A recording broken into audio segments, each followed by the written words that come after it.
I guess just first of all, had a couple days with your team now. Just what have you seen? What have you liked? How's it going? I've only raised my voice in a frantic manner one time, I think, at 6 practices, but the guys are working hard. I think we're getting good leadership from Nate, Isaiah, Kennedy, and then also from Joel, Theo, and Justin. They've jumped in and helped some things as well. Trying to teach the freshmen, Tony, 7th, Brandon, Shea, they're getting some help from the upperclassmen. So you always like to see that, but we're going pretty fast. Trying to throw a lot of things at them and tell them to catch as much as you can, and we'll throw it at you again a little bit later, and hopefully you catch it the second time. Your guys in a couple interviews have just said that the way last year ended is something that is motivating them. Does it motivate you as well? Well, I think it's always motivating when you get so close to something you really, really want, and then all of a sudden it's over with and you didn't get it. I think it makes you work harder, concentrate more, and those kinds of things. But I think it has been at least a very good motivating thing for our team that doesn't last forever. You had the surgery this offseason. I know in the short term that wasn't much fun. Has it helped you long-term wise? Can you feel a difference? You know, it's the kind of thing where I'm more comfortable at practice. And that's really the reason I want to do it, because last year I hurt every day at practice. Every step I took, it was just uncomfortable. I went 42 years without ever sitting down on a basketball court. And last year I had to sit down about every 15 minutes just to get my battery recharged and so I could go back out there and do it again. So far this year I haven't had to sit down, and I haven't had the pain that I have. And I think there's quite a bit of ways that I could go. I feel like I'm about to sneeze.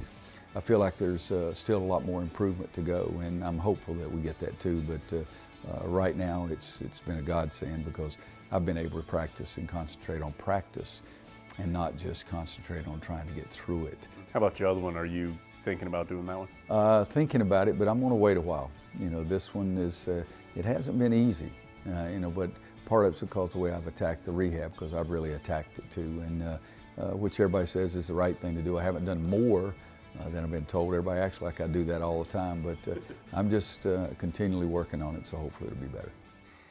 You didn't lose a ton of players off of last year's team, but clearly the guys you lost were important. Is trying to get that production from your other guys harder, or is it trying to get that kind of intangible that those guys brought harder? Well, everybody's collectively got to do better. You know, you say, well, you just lost 2 guys. You know, the American team in the Ryder Cup, when they lost Arnold Palmer and Jack Nicklaus a few years ago, that was a big loss for them, kind of thing. But Bryce and Marcus did so many things for us. Marcus, one of the best leaders I've ever been around, best defensive player on our team for 4 years, scored big baskets. Bryce, the most amazing stats throughout the course of the year last year that I've probably ever had. I mean, 39 and 23 in one game. I mean, just totally dominated some things inside. So as you put it there, it wasn't just 2 losses. It was 2 really, really important losses of personnel. But 6 of the 8 are back from last year. And so we've got to expect them to raise their level a little bit. And can they do it when the defense is aimed at them? It feels like, just from looking at the roster makeup, this could be a pretty good defensive team. Do you feel that way? Well, you know, I haven't gotten that feeling yet after 6 practices, but you know, it depends on which way you want to look at it. You can say we've got experience, but we also lost the best defender on the team for 4 years and the best shot blocker that we've had. And you know, it's those are hard to make up. There's nobody that's going to step up and do this year what those guys did last year.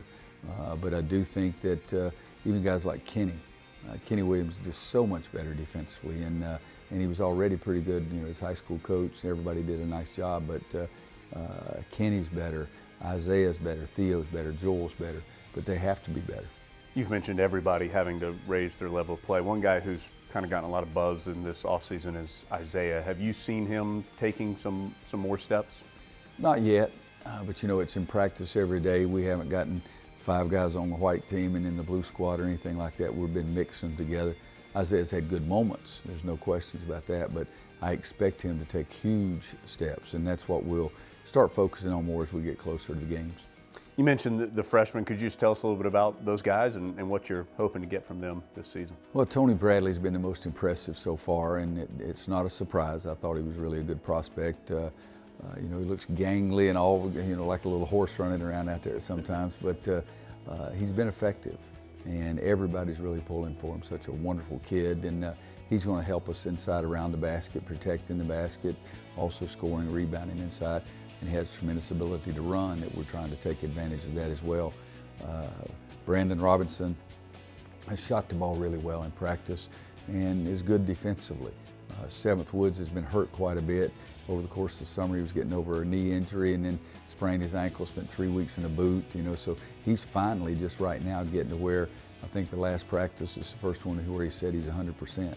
And so we need him because that explosiveness, pushing the basketball is what we need, because there's going to be times that he's going to be in the lineup with the ball and Joel Berry may be down the court.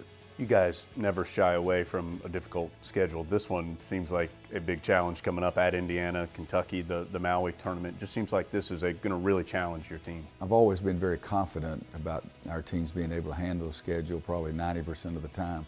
This one may fit into that other 10% because it really is. I mean, last year with Marcus and Bryce, I knew that we could handle a lot of negative things and still be okay because they were experienced enough. And we had some negative things. We lose 3 early in the conference on the road and lose at Texas, at Northern Iowa. But those guys were mature enough to see the big picture and keep improving every day. But this is, 2 years ago, I think the tournament committee ranked our schedule as the number 2 most difficult schedule in the country. Last year was number 6, and I think this year it's far more difficult than either of the last 2 years. The league appears to be extraordinarily strong this year. On some preseason things have 11 teams making the NCAA tournament. I mean, just your thoughts on kind of the quality of the ACC right now. When you have 15 teams, the numbers itself is just mind-boggling. And when you look at the level of play of those other 14 teams, it really is mind-boggling. It's just an unbelievable league. It's the most difficult league. Everybody can choose any other league they want to, but none of those coaches want to come running in and play the schedule we play in the ACC.